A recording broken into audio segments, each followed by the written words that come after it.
Hello Gemini, Sun, Moon, Rising, and Venus signs. Kamusta kayo? Sana po nasa mabuti kayong kalagayan. Welcome back po sa Star Tarot.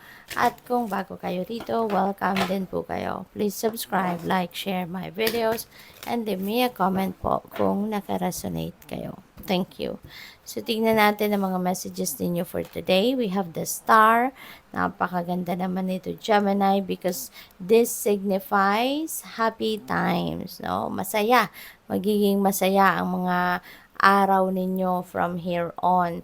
This is the period wherein magiging masaya kayo kasi kung ano yung gusto ninyo, ano yung heart's desires ninyo ay maaaring mag-come to fruition sa ngayon kasi wish fulfillment energy ito sa star.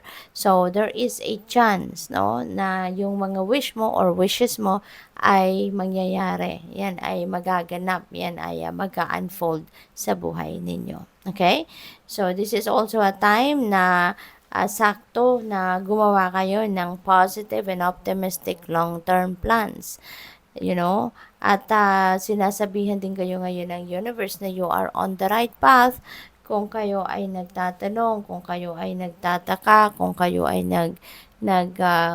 nagdududa, no, sa ano ba tong ginagawa ko. Ito ba ang dapat kong gawin? Ito bang path na tinataha ko ngayon? Is this the right one for me? So, this is a confirmation para sa iyo, Gemini, na yes, you are on the right path. Okay? So, good luck sa iyo. So, by the way, Gemini, I would like to say hi muna and shoutout sa ating beloved channel member na nagbabalik na si Alexander Toralba at Alexander Toralba, 3777. Maraming salamat po for being here. Salamat for your support sa channel at sa patuloy na pagsuporta mo, no, by sending us or sending me super thanks. Salamat po. And 6 of Earth, ayan, napakaswerte, no? Kasi merong paparating na regalo, merong paparating na mga blessings sa inyo, Gemini. There will be gifts of money. So, merong regalo ng pera, merong dadating na regalong pera sa'yo, oras, or pwedeng effort, tulong, no? Physical help na ibibigay sa inyo ang kung sino man. So, there would be also new career opportunities na po pwedeng dumating din sa inyo sa ngayon. So, also, baka ang iba sa inyo dito, baka nag-apply kayo ng loan, nag-apply kayo ng mga ganon sa kung saan mang financial institution. So, baka kayo ngayon ay mabalitaan mo na na-approve na ito. 'Di ba? At makakapagbayad na rin kayo ng mga utang din, no? Kung meron kayong mga utang, so this could be a time na makakapag-save din kayo at the same time makakabayad din kayo, no, ng mga pagkakautang. So what else? We have the Queen of Water. Ayan. So si Queen of Water signifies, na yung mga relasyon ninyo, lalo-lalo na yung mga love and romantic relationship na meron kayo, will develop to a new level, no? Meron ditong level up ng relationships. Maaari ng iba sa inyo rito ay from being mag-boyfriend, girlfriend, baka kayo ay magiging engaged na, or baka ang iba sa inyo dito is going to get married na, no? Or magsasama na sa isang bubong. Yung mga ganon ba? So, good luck sa iyo, Gemini, and congrats. At saka, this is also a reminder para sa iyo na always trust your intuition, always listen and trust your intuition kasi guidance yan sa iyo ng divine. Lagi kayong ginagabayan, lalo-lalo na sa mga pagkakataong ito, pinapadalhan kayo ng divine guidance, kaya makinig kayo rito. Okay? At wag na wag din ninyong kakaligtaang alagaan ang inyong sarili while you are taking care of other people. Always remember as well to take care of yourself as well at the same time. Okay? So, thank you.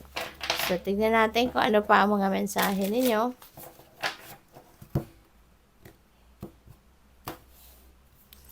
We have act like your life is a blessing, okay? And you'll start feeling like life is a blessing.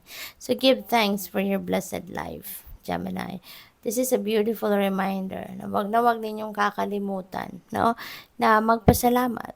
No, tignan ninyo lahat, no, kung ano ang mga nakikita ninyo sa buhay ninyo, sa sarili ninyo. That is a blessing. Kaya kung kakakaligtaan nyo pa na magpasalamat sa universe, no, ngayon is the right timing para ikaw ay magpasalamat. Now is the right time para i-acknowledge ninyo yung mga blessing na ito. Okay?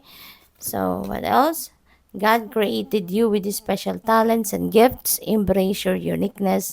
You are extraordinary. Okay? Lahat tayo unique.